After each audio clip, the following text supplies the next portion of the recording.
Hello friends, and welcome back to r/Pro Revenge. Let's start our video with another family showdown. Aunts and uncles split the family. So my mom has 6 brothers and sisters. My grandmother died of cancer several years ago. Through it all, the family stayed together. My grandfather's health began to decline after my grandma passed, though. One of my aunts, Aunt 1, who'd always lived with my grandparents, took over the responsibility of caring for him. At the same time, a single uncle, Uncle 1, with custody of his 2 children, began showing up to the house for visits, but would then leave for work, leaving his youngest son. He wouldn't ask, he'd just leave the kid. And another aunt, Aunt 2, who lived next door, would let her 2 kids come over to the house and play with Uncle 1's son, while she went to work or to run errands. This began to be a problem for Aunt 1, taking care of my grandfather and 3 kids. She mentioned this to the parents. This is when Uncle 1 flipped and went into a tirade. The thing he mentioned in this tirade of significance was that half of the house, my grandparents' house that Aunt 1 lives in, was his and his siblings by law. This seemed an odd thing to say, which is when Aunt 1 asked a lawyer what Uncle 1 meant by this. Apparently by Mexican law, the half of my grandparents' estate owned by my grandmother did not pass to my grandfather, but instead got split evenly between all the siblings, on account of my grandma not having a will. My grandfather wasn't thrilled about this, as he'd planned to split things up a certain way with his kids. My grandpa asked all his kids to sign their 1/14 portions of his estate back over to him so he could make a will. This itself had already caused some major fights. 3 of the siblings believed Aunt 1 was manipulating my grandfather to do this. Ultimately, before it was resolved, though, my grandfather passed away. Now, the reason this had become such a big deal is my grandfather was a pretty successful man. Through some pretty lucky circumstances, he sold several worthless tracts of land that never made any money to the Mexican government for a lot of money. I don't know how much, but several times during his life, he gave each of his 7 kids $50,000 as a gift. He bought 2 of them houses, paid to expand some houses, bought 5 grandkids' cars and several cars for some of his kids. Essentially, he was very generous. Also, he paid for several years of cancer treatment for himself and my grandmother. All this generosity led some of his kids to believe that when he died, they were going to hit quite the payday. Uncle 1 had even drunkenly asked my grandfather the night after Grandma's funeral, "Hey, Dad, right when you die, I'm going to be effing rich. I'm going to retire." Well, after 30 years of very liberal generosity, 3 of my aunts and uncles were displeased with what was left. Trying to figure out where all their money is, they came to the conclusion that Aunt 1, who was in charge of the estate because she cared for Grandpa and Grandma for 7 years as they were dying, must have stolen the money. So they sued her.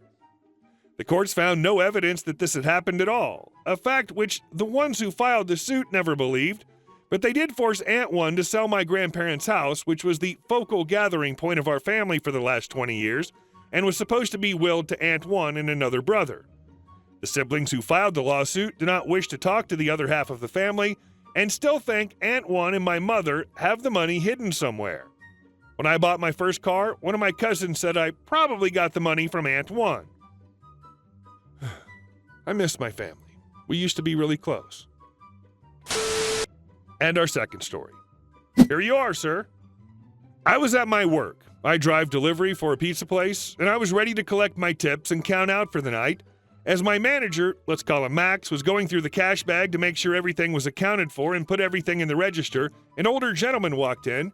This was a bit after closing time, and the normal cashier had left early that night, which was no big deal. Due to Max being the best, he just took over for her. This man was clearly a friend of Max's father, as he knew him and asked how he was. They started to have a conversation as Max took his order. He'd ordered a bottle of Coke, and since I was the only other person at the front of the house, I got a bottle out of the fridge and placed it on the counter next to him, not wanting to interrupt the conversation, and me not exactly being a social person, not wanting to talk to anyone else that night. This was apparently the wrong move, as the man stopped mid-word and turned towards me. He wasn't exactly yelling, but he wasn't quiet either. He asked Max, "Is this boy new?" Max told him that I had worked there for about 4 months. He just hadn't seen me because I'm helping in the kitchen, reaching high shelves, folding boxes, etc., or on deliveries.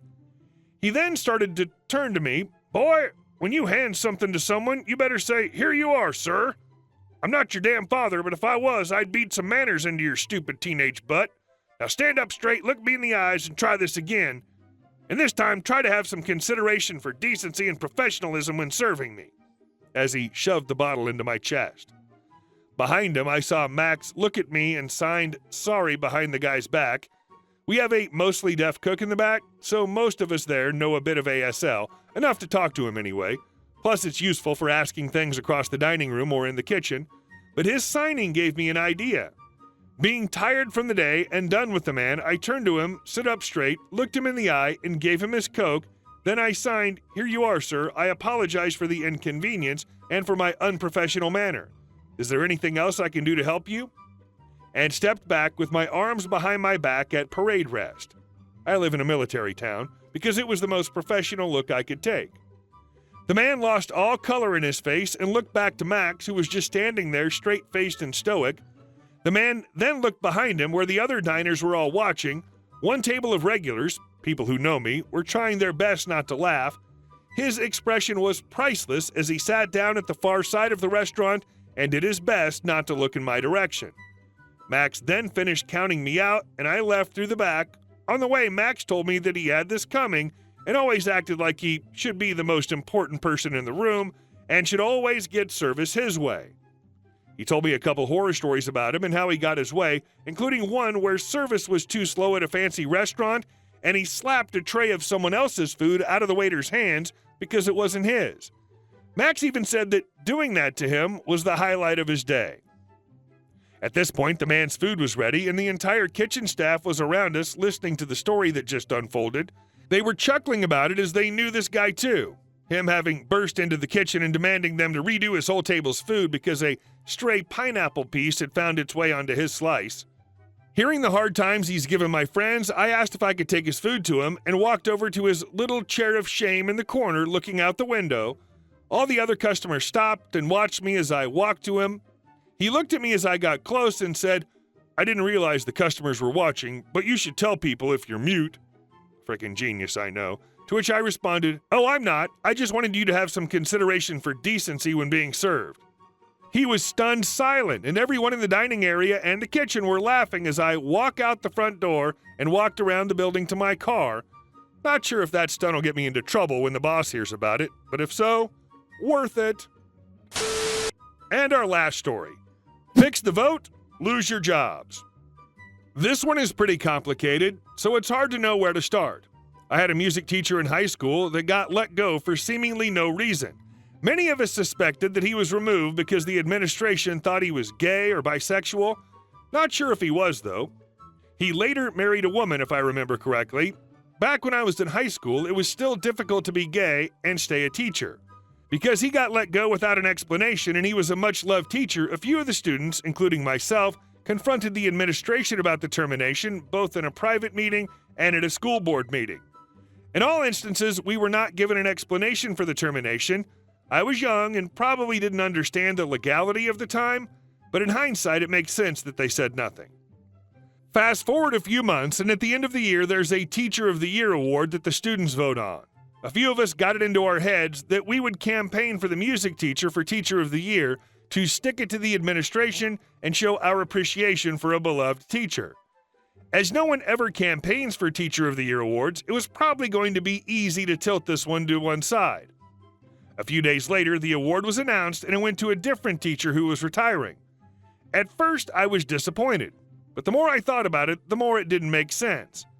I didn't know very many people that voted for the person that won the award. We had a small school, so it seemed unlikely that they won. A classmate and myself did an informal poll and discovered that, at least according to the poll, the music teacher should have won by a landslide. At this point, one other student and myself brought our findings to a handful of teachers we trusted. The teachers were irate. I mean, completely livid. They all seemed to agree that this was not something that the administration should be teaching to students, that people can fix votes and cheat their way to a desired result. They asked us what we wanted out of the situation, and we asked them to get the administration to apologize for fixing the vote.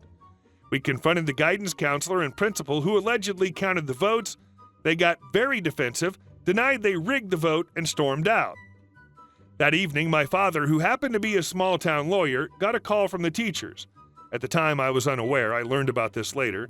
The teachers had found the ballots in the dumpster in bags shredded. They were worried that their jobs were in jeopardy if they took the ballots, so they passed the ballots to my father to keep in a legal trust. They got a group of people together and assembled enough of the ballots to prove that the award was intentionally given to the wrong teacher. The school board was provided the evidence that the vote was rigged. At this point, the local news was involved. I can't remember when they caught wind of the situation, but I think the teachers got the news involved at some point to protect their own jobs. The guidance counselor and principal both got indefinite leave without pay and quit when they realized they'd likely be terminated. All because they refused to apologize to the students for lying. The one downside to all this is that the guidance counselor's kid was a classmate of mine and a very nice kid.